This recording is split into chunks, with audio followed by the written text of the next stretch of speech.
why don't we get started with a bracha for Torah study, and then we'll begin. Baruch atah Adonai Eloheinu melech haolam asher kiddushanu b'mitzvotav v'tzivanu la'asot Torah. Amen. Amen. Okay, so I've discovered a new program which allows me, I think, to be a little bit more versatile in my presentations. So if you see my screen, you should see my picture kind of superimposed on the PowerPoint presentation with all the material, and that I think should make it a little easier for following along without having and still being able to perhaps see other people and all of these things. It certainly makes it a little bit easier for me to do all of those things. I like the square picture better than the round one last week, but I noticed that it's both on the, oh, no, I see that on the shared view as well as the sharing the screen and your face. So this is not shared. Yeah, so I'm not sharing a screen, right? This is my camera is presenting, both my picture and the material. Technology these days. Oh my goodness, it's so amazing. Excuse me, Rabbi. Yes, Joan. Before we start, the person who asked about why Congregation Sinai changed its name or when. So I put a question up on the Facebook Congregation Sinai, and I got a lot of responses.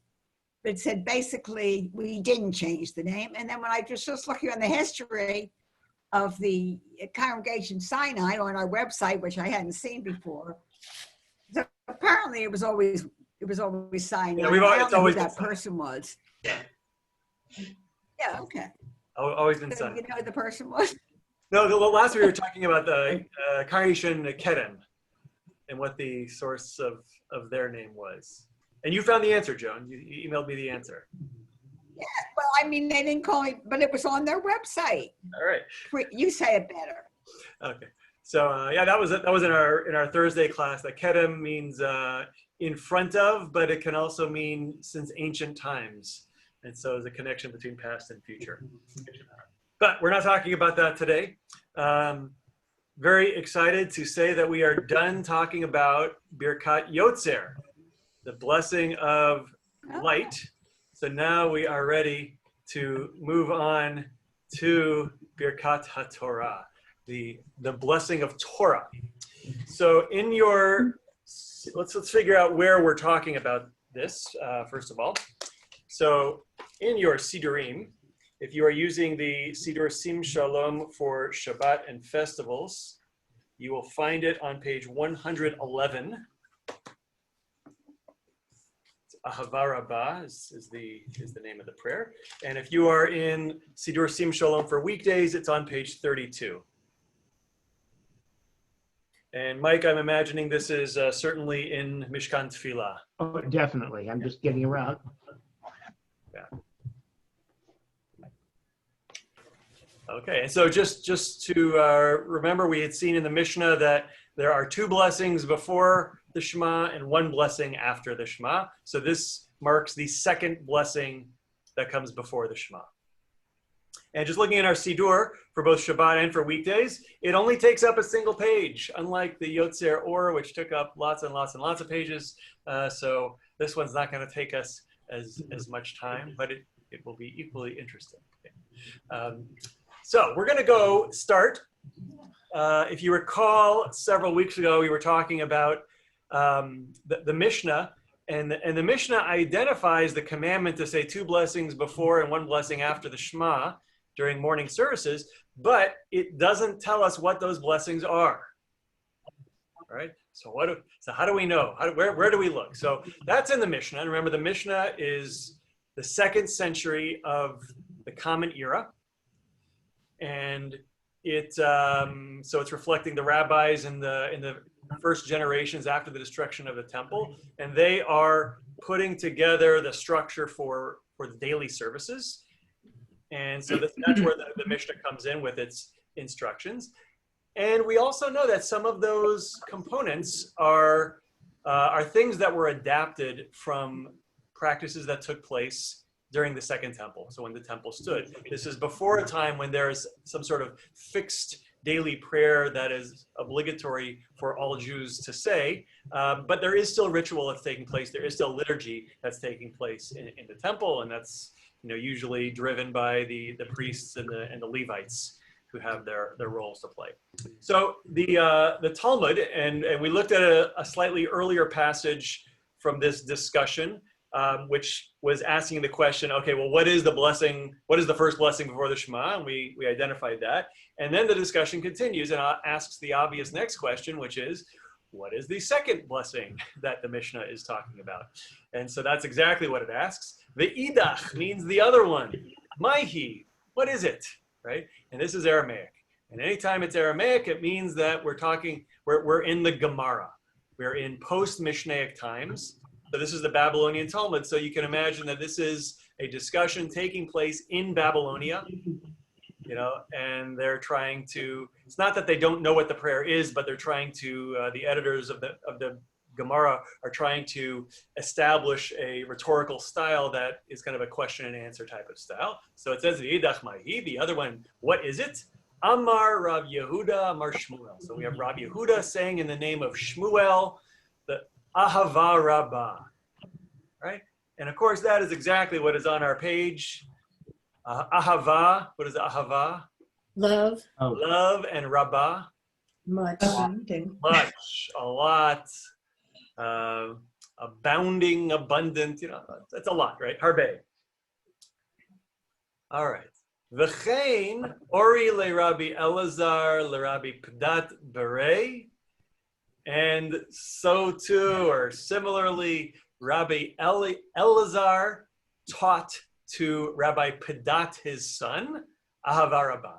So this is what the Rabbi Elazar taught to Rabbi Padat. Now, just the significance here, notice the first person who speaks is Rav Yehuda in the name of Shmuel. So the title Rav, and then look below, Rabbi Elazar and Rabbi Padat. There the title is Rabbi. So what's the difference between a Rav and a Rabbi? when they got their title? You're close. What era? I think one is Jerusalem and one is Babylonia. Yes, it's not when, it's where, right? So Rav is in Babylonia, and Rabbi is in Eretz Yisrael, in the land of Israel. So just note what's going on. We've got the Mishnah from the land of Israel saying, okay, you got to say a blessing. Then we have in Babylonia, they're asking, well, what is the blessing, right? And so we have a Babylonian sage telling us what the blessing is.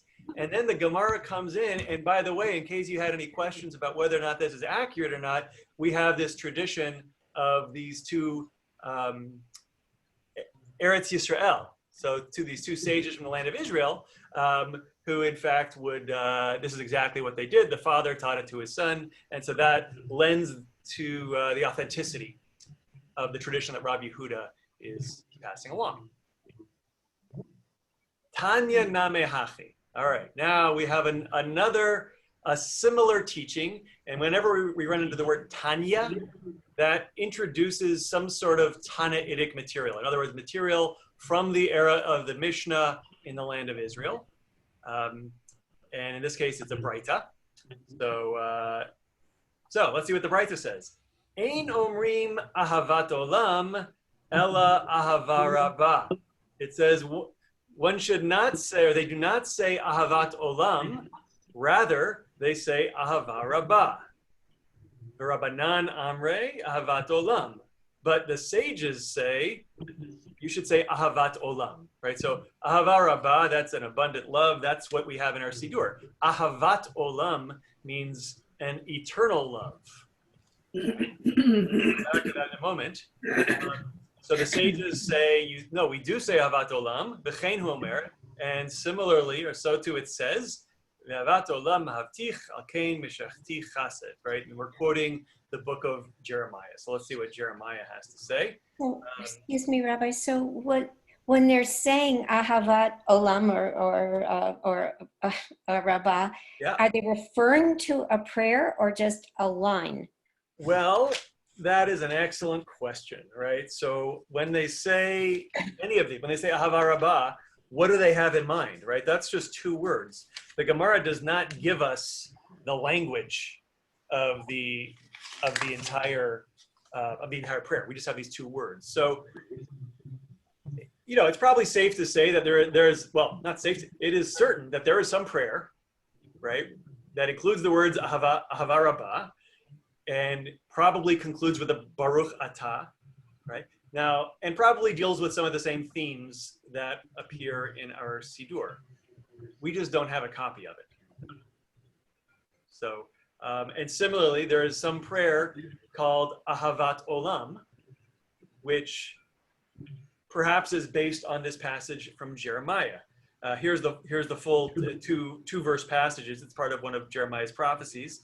Ko amar Adonai matzachein bamidbar am sridei charev haloch lahargio Yisrael. It's a nice Shabbos with those words. I'm not going to sing right now. And then it goes on. Merachok Adonai nir ali v'ahavat olam avtich alkein mishachti chased. Thus said the Lord, the people escaped from the sword, found favor in the wilderness. When Israel was marching homeward, the Lord revealed himself to me of old. Eternal love I conceived for you then, therefore I continue my grace to you. Right? So this is a passage where Jeremiah is describing God.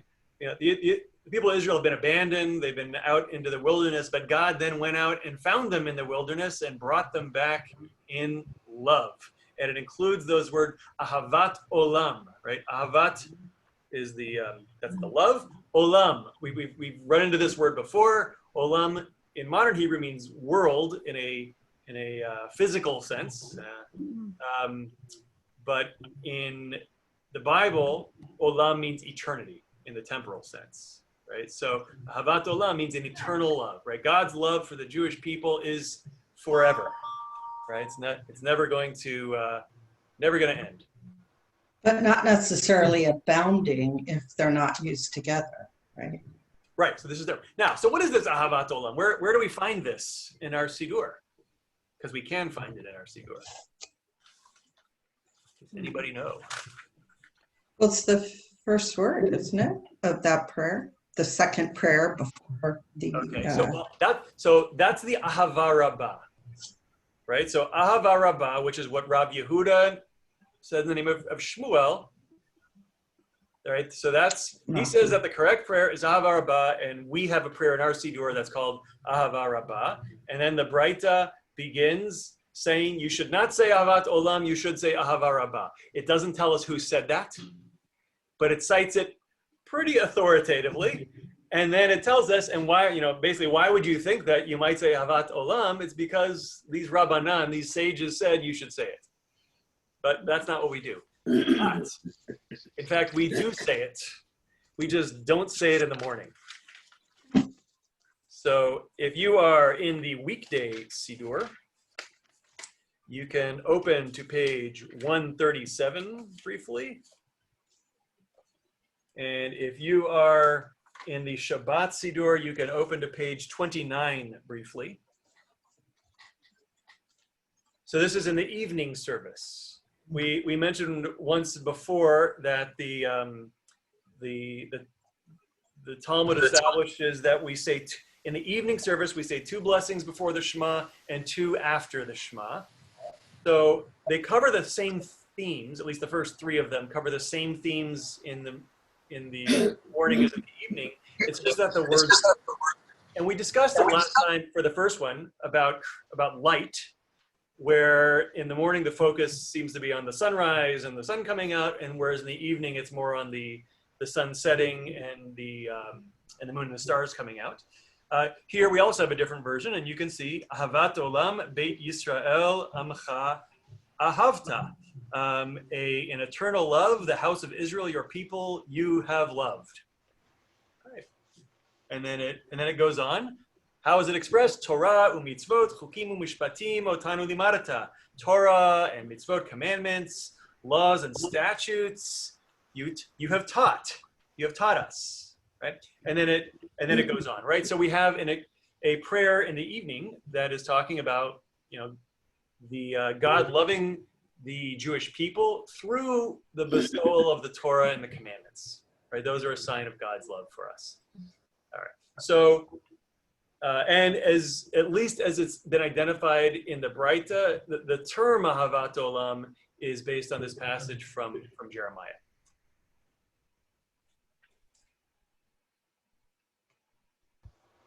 All right.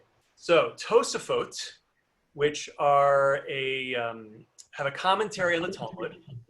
They are the generation of Rashi's grandchildren, right? So Rashi is the great commentator on the Bible and on the Talmud from the 11th century.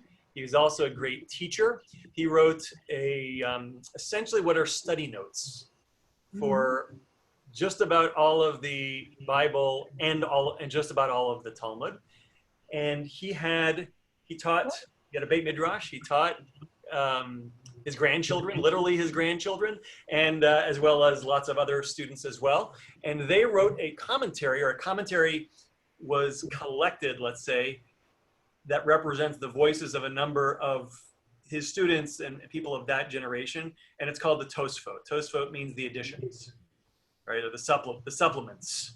And the Tosfot provides, whereas Rashi is more like a kind of an ongoing study guide, Tosfot gets more into kind of higher level types of questions.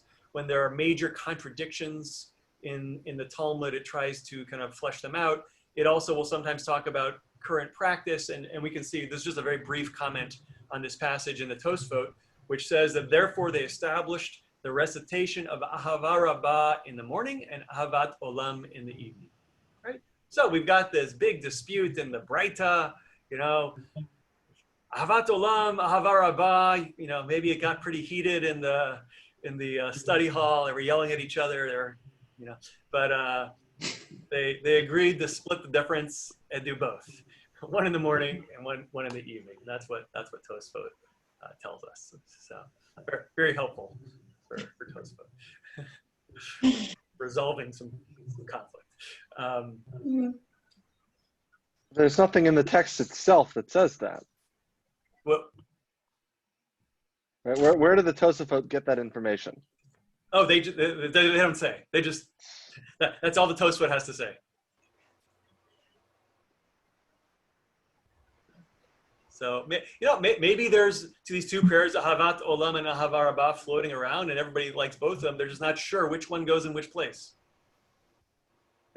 The Sephardi Siddur has a different version of our prayer, which I believe includes some language of Ahavat Olam. So, but we'll leave that aside for now. Let's take another brief detour into rabbinic texts before we get into our text. This is from a tractate of the Mishnah called Tamid.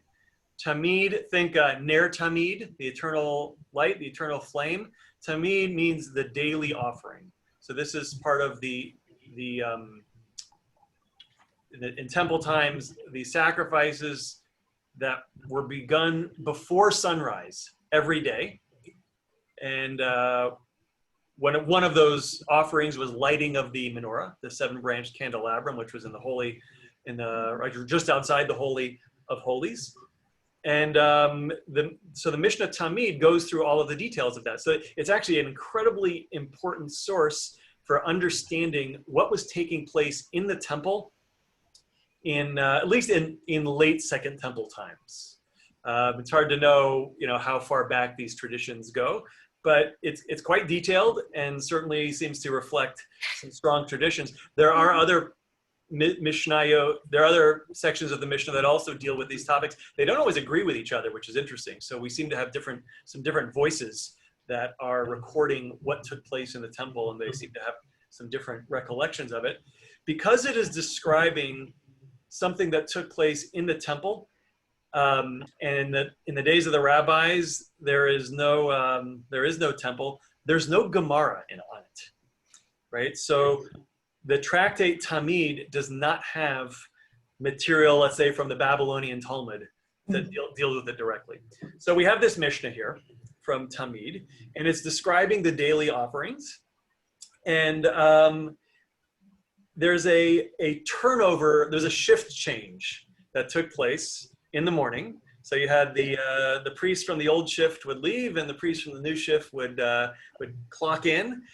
And Do you mean they had a graveyard shift before? yeah, I think it was more like a 24-hour shift. Yeah, because they had to be there all night and be early. So when the old shift leaves, you got a new shift coming in that's got to get going with the new offerings. So Amar lahem hamemuneh. So the superintendent said to them. So there were there were different jobs among the priests. So this is not the high priest, but I don't know, maybe the executive vice priest. I don't know. I don't know. Mimuna. The one means the appointed one. Baruchu v'racha achat. The hein baruchu. He would instruct them, bless one blessing. The hein baruchu, and they would bless. Right? Now remember, in this day, we do not have daily worship the way the rabbis envision of it, right? So this is describing some other practice taking place at shift time when you've got the new shift basically giving a blessing to the outgoing old shift. Rabbi, Yes. why is it Hain and not Haim? It's Mishnaic Hebrew, Oh, right? It's not feminine, if that's what. that's what I was asking. Yeah, it's the Mishnah tends to use Hain. Okay, thank you. All right. So then they would bless, and what is it that they would do? Karu aseret hadvarim, shma, v'haya im shamoa, vayomer. Berechu et ha'am shalosh brachot, emet v'yatziv, v'avoda, u'virkat kohanim, u'b'shabbat mosifim bracha achat l'mishmar hayotze. All right. So here they're being told they got to bless one blessing. And then they would say the one blessing. Karu, they would read Aseret HaDvarim, the 10 Commandments.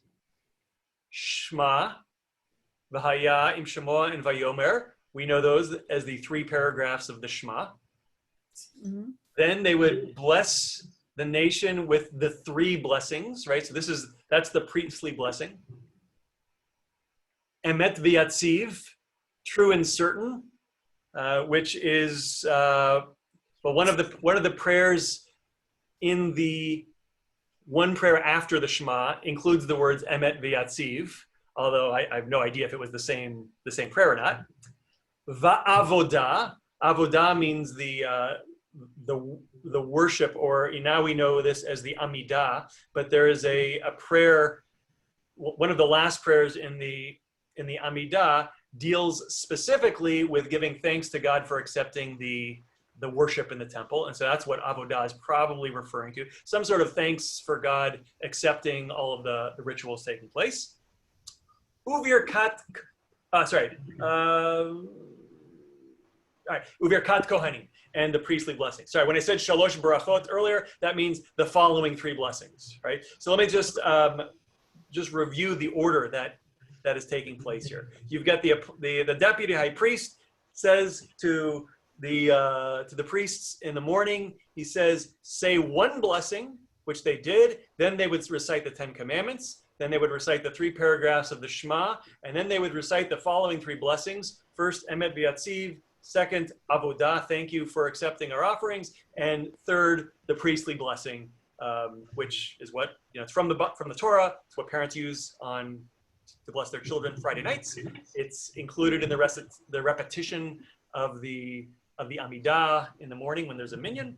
And then the Mishnah concludes, Shabbat mosifin bracha achat mishmar yotzei. On Shabbat, they would add one blessing to the watch that's departing. In other words, to the departing shift, right? I misspoke earlier. So there is you would have a shift of priests that would serve for I think a 2-week period. And then they would then have to go back to their homes, and that's how you dealt with so many different priests, maybe all wanting to have a turn to serve, or maybe not wanting to have to serve too much, or but in any event, so we're offering them an additional prayer upon departure. So why is this interesting? It's interesting because it is a liturgy. It is describing liturgy. Now, this is not a liturgy that is being recited by all the people. It's being recited specifically by the priests in the temple. It is being done every day. There's only one blessing before the Shema that they're reciting, right? The Gemara will then go along and ask, well, what blessing was it?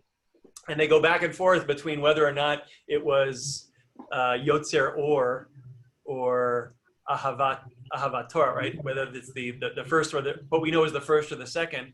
Although I suspect it may be somewhat anachronistic to expect them to have been reciting during temple times the prayers that the rabbis think are important to recite. The rabbis were not part of the circle of priests, right? They did not necessarily have, or at least the proto-rabbis, the Pharisees, did not necessarily have much influence on what was going on. But it does seem that the rabbis, in terms of when they're putting together the structure of the service, they know about this, and in a lot of ways, they're modeling the morning service that they have created after the morning liturgy that was taking place in the temple. So we have one blessing at the beginning. The rabbis are going to add a second blessing. But look what's next. Aseret HaDvarim, the 10 Commandments. Right? This is revelation. This is God giving the Torah to the Jewish people.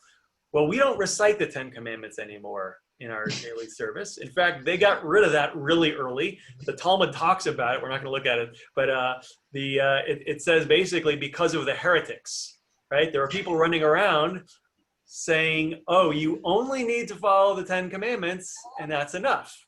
And so they abolished the daily recitation of the 10 Commandments because they wanted to emphasize that all of the Torah is important. Now, in the rabbi's version of the morning service, we have something now taking the place of the 10 Commandments, right? And that is a blessing for the Torah. God, an expression of God's love through the giving of the Torah, right? So if the 10 Commandments are maybe a microcosm of the entire Torah, we're going to substitute the 10 Commandments with a prayer in which we're giving thanks for the gift of the Torah. And then the Shema, 3 blessings of the Shema.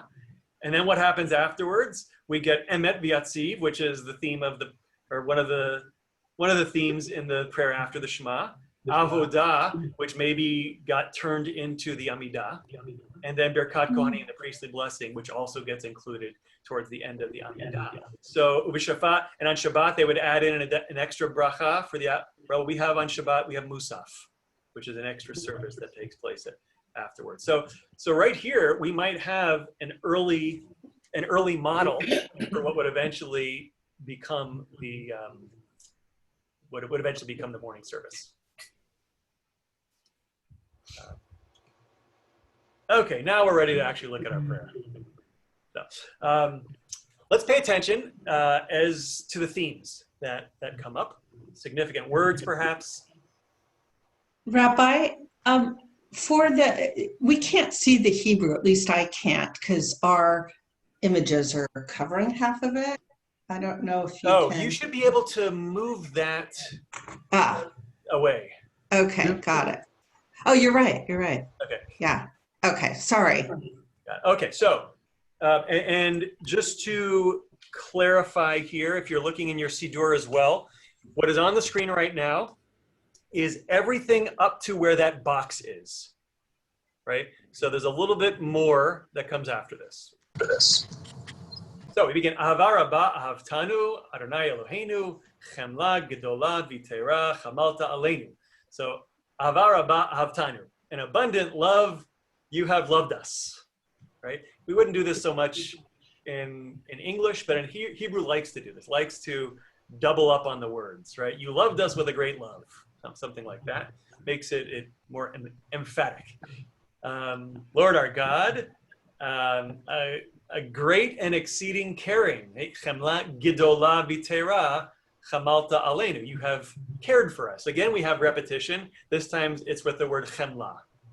Right, so we've talked about a style of biblical poetry which does things as parallel, right? We say the same thing in 2 different phrases, in two adjacent phrases. They basically say the same thing, they just use different words to say it. So in the first one we have love, and the second one we have caring. And we go on. Avinu Malkeinu, right? It's Okay. almost Elul, right? Right? Avinu Malkeinu, our Father, our King. Ba'avur avotenu shebatchu v'cha, v'telamdeim chukei chaim, kain tichonenu utlamdenu. Right? Our Father, our King, for the sake of our ancestors, shebatchu v'cha, who trusted in you, and whom you therefore taught chukei chaim, literally the laws of life. Kain tichonenu utlamdenu. So too, be gracious to us and teach us. Avinu, ha'av harachaman, our Father, merciful Father, really the merciful Father. Hamarachem, the merciful one, right? We're really laying it like a lot of repetition of some of these words. Rachem aleinu, have mercy on us. V'tein b'libeinu la'avinu la'askil, l'shmoa, l'lmod, l'lamed, l'shmor, v'la'asot, l'kayem. Long string there. Place it into our hearts to understand and to consider, to listen, to learn, and to guard or observe perhaps, and to do and to uphold et kol divrei Talmud Toratecha be'ava, all of the words of your Torah in love or with love. Last paragraph, v'ha'er einenu b'toratecha. Ha'er is like shine, like enlighten. Enlighten our eyes with your Torah or in your Torah. V'dabek libeinu b'mitzvotecha. Cause our hearts to cling to your mitzvot, to your commandments. V'yached levavenu la'ava liyirat shemecha. And unite or unify our hearts to love and to fear or to be in awe of your name. V'lo nevosh le'olam va'ed. And we will never be shamed forever, really forever and ever. We'll never feel shame.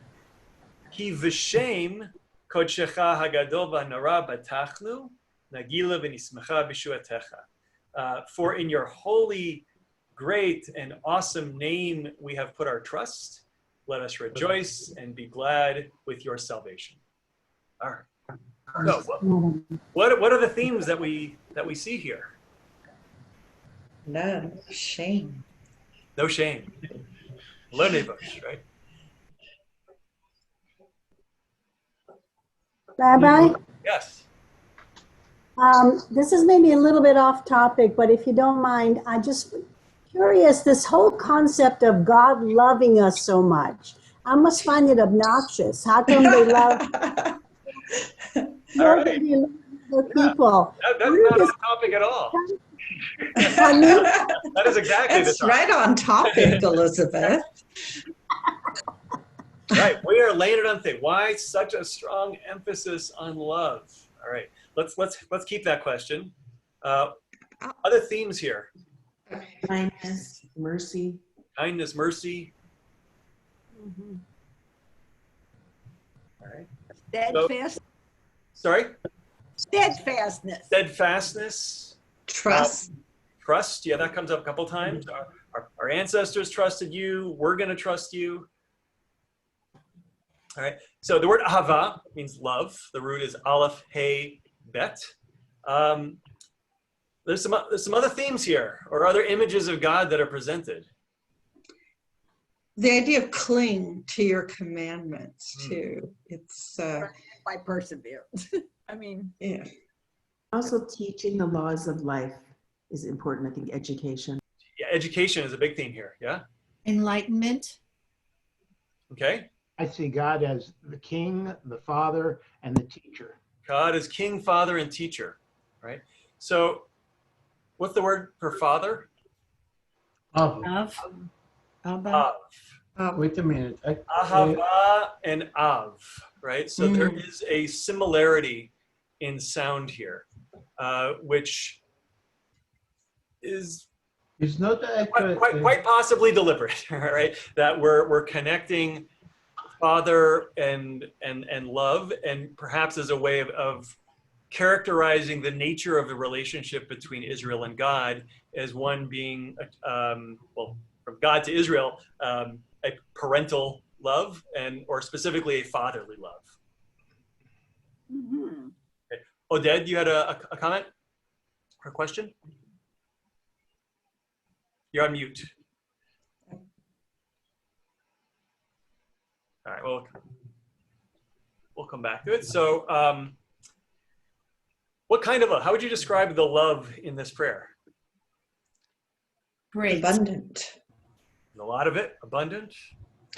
Abundant. But before you had the distinction between eternal love and abundant love.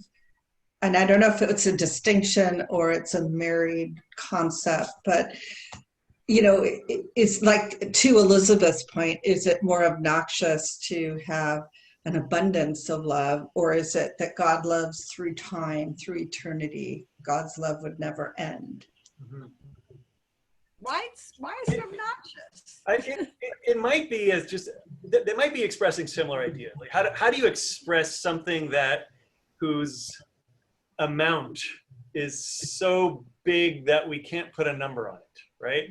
So we could say it's Rav, right? Rabbah, it's huge, it's abundant, or we could say it's never ending, it's eternal, right? And they might be saying the same thing. Yeah, but an abundance isn't necessarily always. It could imply when you're a good person or when you behave well, or sometimes, yeah, versus okay. All right. Versus forever. Good. So why might this, coming back to Elizabeth's question, why would we be talking so much about love? Well, I don't know the answer to that question, but I do feel that Christianity, Jesus, that they emphasize that so much, and you're taken care of and loved so much by Jesus. Yeah, well, I think that's exactly the answer, actually.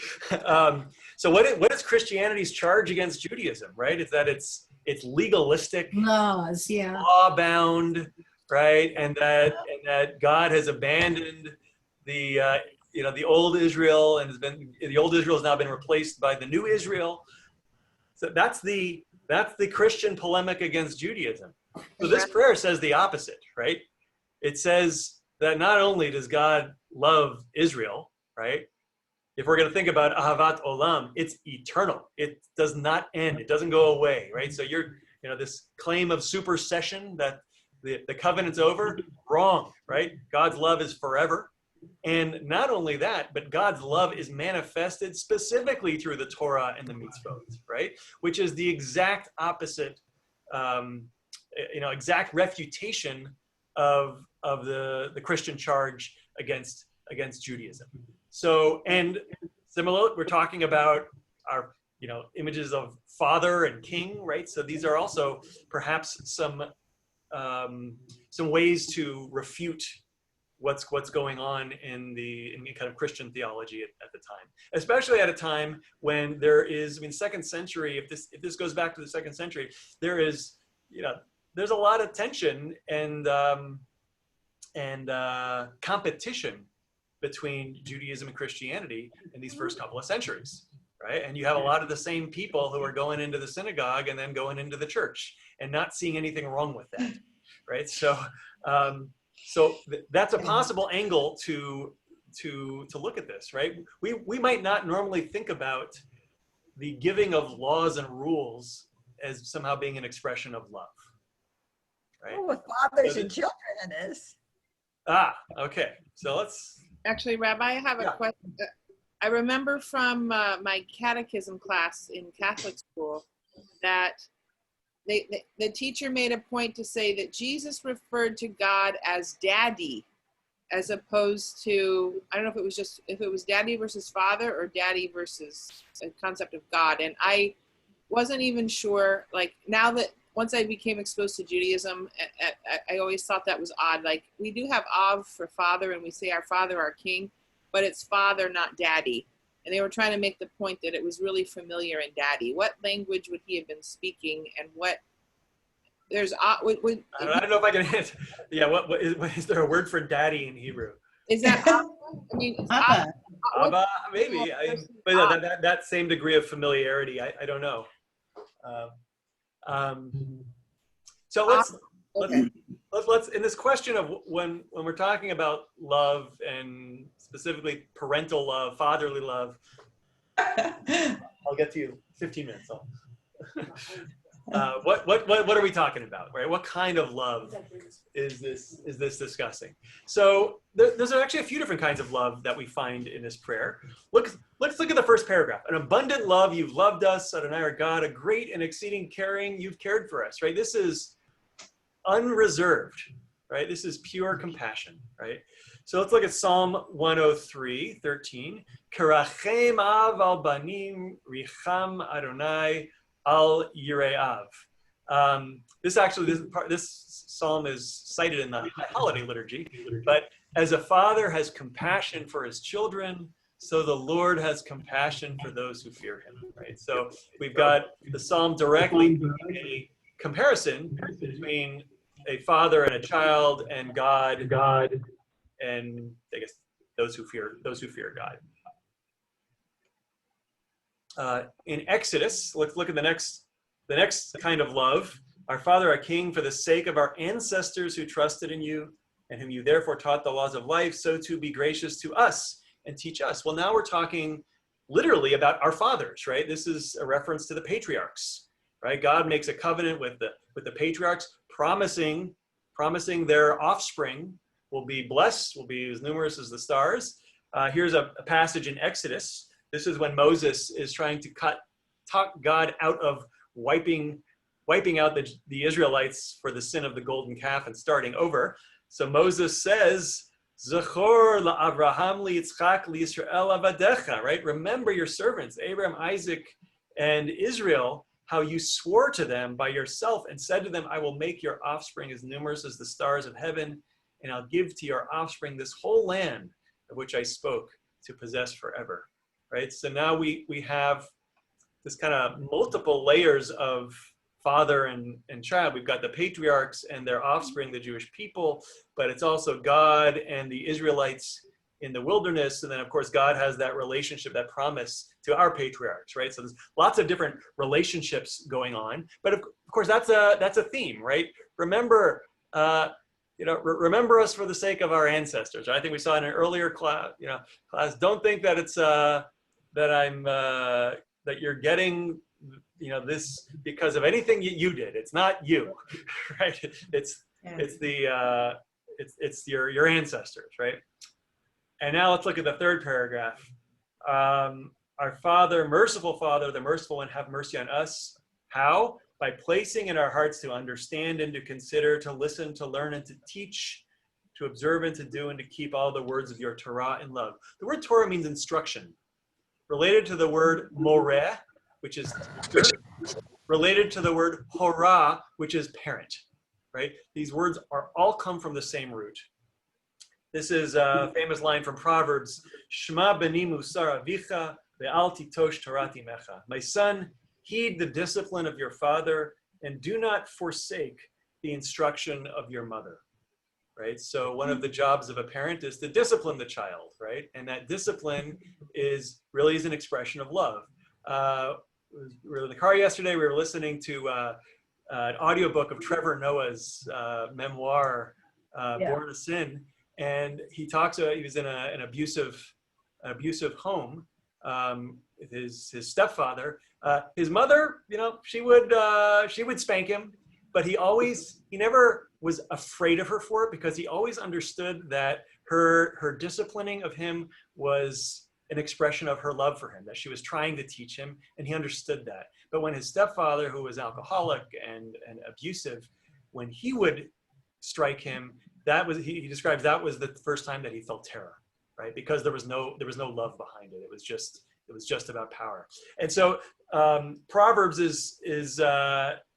it talks about discipline, right? Musar is discipline, not necessarily physical, but there is certainly a concept of parental disciplining of a child as a way of teaching. In modern parenting, we don't do that anymore, but right. Spare the rod, spoil the child. I always did feel that Judaism, even modern Judaism, we got a lot more rules. Oh yeah. What we're supposed to do in order to be saved, so to speak. But the Christians, they can just see the light, and that's enough. Yeah. So I mean, and that is, I think, an underlying, an undercurrent of meaning in this prayer, is that we need to somehow find a way to see the mitzvot and to see the Torah as an expression of love. Now, one note on the word ahava, as well as on the word lev, right? So just as a reminder, this has come up before. Whenever we talk about lev, the heart, place it up into our hearts, right? Cause our hearts to cling to your commandments. Heart doesn't mean our heart, our beating heart. Heart means mind, right? Which is, in ancient times, there isn't even a difference between thoughts and feelings, right? It's everything that's going on inside in our internal brains, right? We would understand as the brain, but it's so when we talk about cause our hearts to cling to your commandments, it's not our hearts, it's talking about our minds, really. And the other thing is that when we talk about ahava, we're not talking about passionate love, right? We're not talking about erotic love. It's talking about something much more tangible. It's talking about covenantal love. And it's love that is expressed through performance of deeds. From the perspective of Israel expressing love of God, which is the dominant theme of the opening paragraph of the Shema, how do we express love for God? It's through performing mitzvot, right? It's for doing the commandments, doing what it says in the Torah. By doing that, we are loving God by definition, right? By reciting these words in all places at all times, that is in and of itself an act of love of God. And here in this prayer, God loves us, right? And that love from God is the revelation. It's the giving of Torah. And of course, implied, although this prayer doesn't mention it specifically, the concept of covenant, right? So you by establishing a covenant with someone, you're establishing obligations to love the other person, and those obligations are fulfilled by specific actions. Rabbi, you can also, if you want to connect it to the modern day, there's the 5 love languages, one of which is doing deeds for the other person. Right, acts of service, right? You did that in a sermon once. I did, yeah. Shared all that, yeah. It's clear that, I mean, the mind comes first, then the actions, and then the heart. The heart is not an isolated, deal. Yeah. The idea of this kind of internal emotional love, or this erotic love, is something that really doesn't emerge as a separate concept really until about the 12th century. And it gets expressed a lot in Arabic poetry, and the Jewish poets, the Jewish Hebrew poets, who were also writing at that time in Spanish, in Sephardic types of environments, they're using it also. And so there's a lot of poetry that starts to describe the relationship between God and Israel as something much more of an erotic type of love. And you even get piyutim variations on Ahava Rabbah that are expressing that relationship in much more kind of romantic types of ways, as opposed to the more covenantal types of ways that what about existed at the time of this composition. What about emotional love that's more maybe like an emotional love through like parent-child love that would still be emotional but not erotic? But it's action-based. Right? So how does a parent express their love for their child? So, I mean, look at what we have here. Having compassion upon your children, right? Maybe not punishing your child when they deserve it. In Proverbs 1:8, it's teaching your child or rebuking your child, disciplining your child. Those are acts of love. But there's the emotional ones where you just want to snuggle them up and give them a big kiss. There's emotional content to that form of love too. It's just I'm not sure that we find too much of that in the Bible. I have some comments. Nobody coddled their kid. Yeah, I have some comments. In Shir Shirim, it's very erotic in one way, but some people say this is the love between Hashem and Israel. Right. Very erotic, Shir Shirim. It is, so they have I mean, it's certainly a concept of eros, of, let's say, lust, but is it love, right? Are these things combined? I'm not sure that they are combined. I'm not sure that they go together. Well, Shir HaShirim sure seems to be love with that passionate component. It's not, I mean, it's my beloved is everywhere. I mean, it's a yearning for the person, it seems. And then, yes, there's the erotic element to it, but it doesn't seem like it's all physical. It's pretty physical. I said not all physical. It seems like it's a combination of the two. Is it? I mean, does it talk about how much I respect my beloved's intellect? That's not what I'm talking about. There's love components that, well, maybe from the woman's side, there's the feelings of love that aren't necessarily lust, and then they can combine and be great too. But it's not simply, oh, I respect your brain. I mean, it's an emotional content. That's logical, not emotional. Yeah. I just think that the idea that there's going to be this, let's say, this kind of deep emotional love, let's say between spouses, like I'm not sure that we see so much of that in the ancient texts. And I'm not sure that was something that even existed in human conception. I don't know. I see it in Shir HaShirim all over the place. At least when but they never actually they never find each other, right? This is the whole point, is that they never actually get together. Well, it's a yearning. It's a yearning, but they never get together. It's never fulfilled, and it's not a husband and wife. Yeah, it can be like Yaakov and Rachel. He worked 14 years for her. Yeah. And this is love. It's not lust, as you say. Yeah. It's person. A kind of interesting thing. Ahava and Av, as you mentioned, the difference is Hey. Hey is standing for Hashem. So when you put in the issue of father relation, the Hashem inside it now is love. And it becomes love. Yeah. So being father with God inside you, it becomes a love, which is quite different. Yeah. And the issue when you said before, why Israel suffering so much, sometimes we say in modern English, tough love. You have some kids that don't do the stuff, you take them to the police station because you drug. It's difficult for parents. Yeah. But this is what Hashem do for us. Sometimes it does have to give us the way. It's not just let us do whatever you want.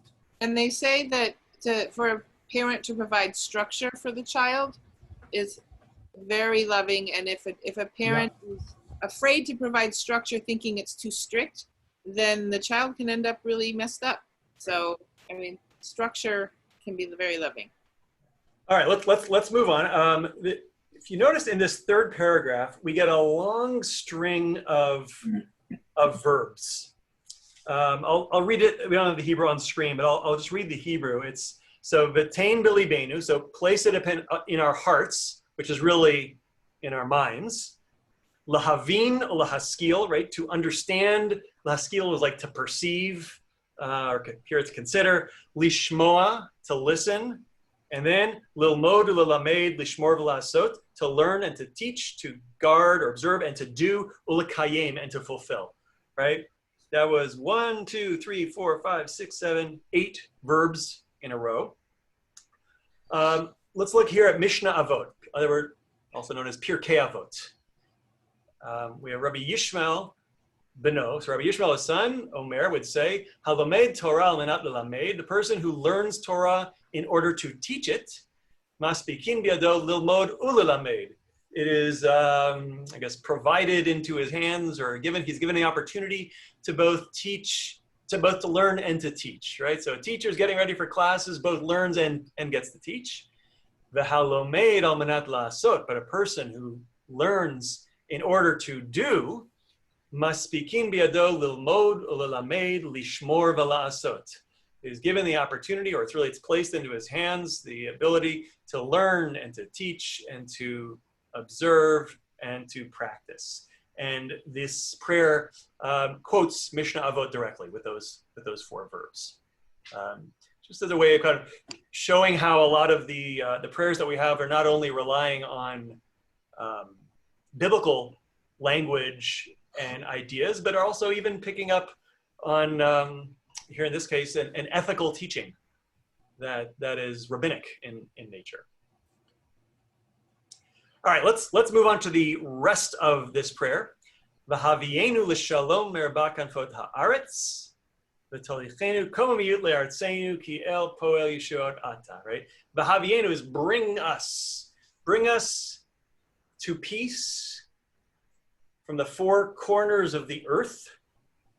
V'tolichenu komamiyut le'artzeinu, lead us upright to our land, for a God who performs salvations are you. Uvanu v'acharta mikolam v'lashon, and us you have chosen from every people and language, or every nation and tongue. Bekarabtanu, you've brought us near l'shimcha hagadol, sela be'emet, to your great name in truth, with a sela thrown in there. I'm not know how to translate that. L'hodot l'chal yachedcha be'ahava, to give thanks to you and to declare your unity in love. Final bracha, Baruch ata Hashem habocher ba'amo Yisrael ba'ahava. Blessed are you, Adonai, the one who chooses his people Israel with love. All right. So we've just changed themes entirely here. We're now no longer talking about God's love as a through the gift of Torah. Now we're asking God to do something for us. And here it's to bring us back to the land of Israel. Right? And then why are we talking about this now? Is there? Because we're in exile, I think. We're in exile. Yeah, so we're in exile. But why in this prayer? Oh. I'm not sure I have an answer, by the way. It seems to shift themes pretty quickly. The custom is on the words of Havienu l'shalom v'rabak hampoda aretz, bring us in peace from the 4 corners of the earth. That is when those who are wearing a talit begin to gather up the tzitzit, the 4 corners of the talit. And which is the language itself is makes it a good place, an obvious reason why we would do so. And I'll just add that in a lot of synagogues we sing this part of the prayer using a particular melody. What melody? Sing for us. Really?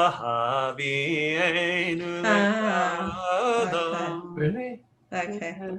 Hatikva. Hatikva, yeah. Hatikva. Right, which is all about bringing us out of exile into our land. Right. So it's a perfect melody to use. And I'll just share that I was in Israel for my year of study during rabbinical school, and we were in the Machon Shechter where we were learning, and it was Shacharit. So one of the American students was leading services, got to this and started singing Hatikva, doing that melody that is very familiar in lots of synagogues. And the Israelis, who clearly had never heard that done before, started cracking up. Because it's like, it'd be like, somebody from another country coming in and then singing something to the Star Spangled Banner, right? Or what you do at Kabbalat Shabbat, use Leonard Cohen's melody to L'cha Dodi. Maybe, yeah.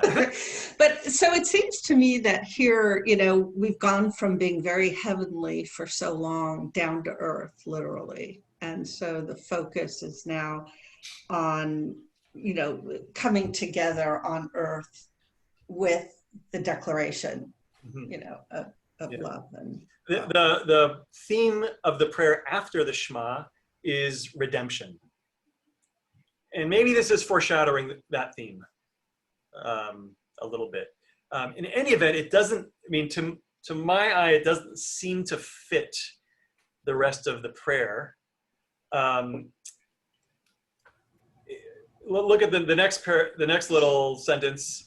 You've chosen us. Chosen us for what? I want to especially point out to unify you in love, to declare the unity of your name in love.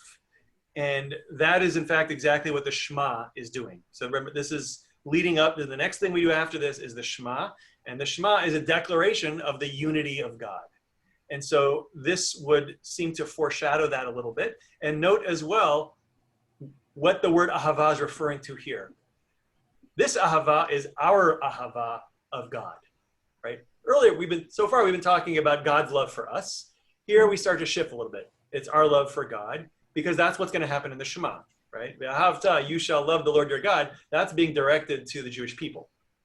And so we're starting to anticipate that a little bit. And then we come to the final blessing, Habocher ba'amo Yisrael be'ahava, who chooses his people Israel in love. And perhaps thinking about what we talked about earlier about perhaps the polemical nature of this as a way to affirm that the covenant, God's covenant with the Jewish people is still in force. God loves the Jewish people, and the Torah is still is the manifestation of that love. I have some comments maybe, which is you need two for love. That means love between Hashem and Israel and Israel and Hashem. You need two. People that love themselves, only one, are not considered good people. Mm. Mm. So like peace, you need two people to make peace, or two nations. So this is the unity of God, that means love between us and him and us is one unit. It's not separated. Try to think about that. Do folks have just a couple more minutes? Yeah. I want to show one final thing, and this is from the Sephardi Siddur, where the language is a little bit different. And in a lot of cases in the Sephardi liturgy, we find much, let's say, more original or authentic versions of the prayers, because it was the Ashkenazim that tended to make some changes, whether by intention or by accident, not necessarily sure. When we get to these this sentence right here, we get a slightly different version. V'rachamecha Adonai Eloheinu v'chasadecha harabim al ya'azvunu netzach sela va'ed. Adonai our God, let your great grace and mercy never ever abandon us. Maher, quickly. V'havei aleinu bracha v'shalom merabakam fot kol haaretz. Right? Quickly bring blessing and peace upon us from the four corners of the earth. Right? Ushvor ol hagoyim me'al tzavarenu, and break the yoke of the nations from upon our necks. V'tolichenu mehera komut le'artzenu, and bring us quickly upright to our land. Okay? Now, we see a lot of the same language, a lot of the same themes, but it orders it a little bit differently, right? So instead of bringing us from the four corners of the earth, what's coming from the four corners? Blessing and peace is coming from the four corners. Now, the yoke of the nations, right? Ol hagoyim me'al tzavarenu, right? So a yoke, this is like an ox has a yoke on the back of their neck. So the way that the rabbis understand the Shema, that first line, Shema Yisrael Hashem Elokeinu Hashem Echad, is, and the rabbis use this term as Kabbalat Ol Malchut Shamayim, which is the acceptance of the yoke of the kingdom of heaven, right? So this is, when we make this declaration of the Shema, we're saying we accept upon ourselves the Torah, and we accept our covenantal obligations as the Jewish people to serve God. And that is contrasted here, that yoke is contrasted to this yoke, which is Ol Hagoyim, the yoke of the other nations, right? So again, this is also foreshadowing what's going to happen in the Shema, we're saying, God, right now, we are living under the yoke of the nations, right? We're living in this state of exile and suffering. And so we're asking you, fulfill your covenantal promise to us, right? Yes, God, you've given us the Torah out of love, but you're not done yet, right? Here, we're praying. We are faithful to you, God. We're doing everything we're supposed to do. It's time for you to bring peace to us, remove the yoke of the other nations, and allow us to return to our land. So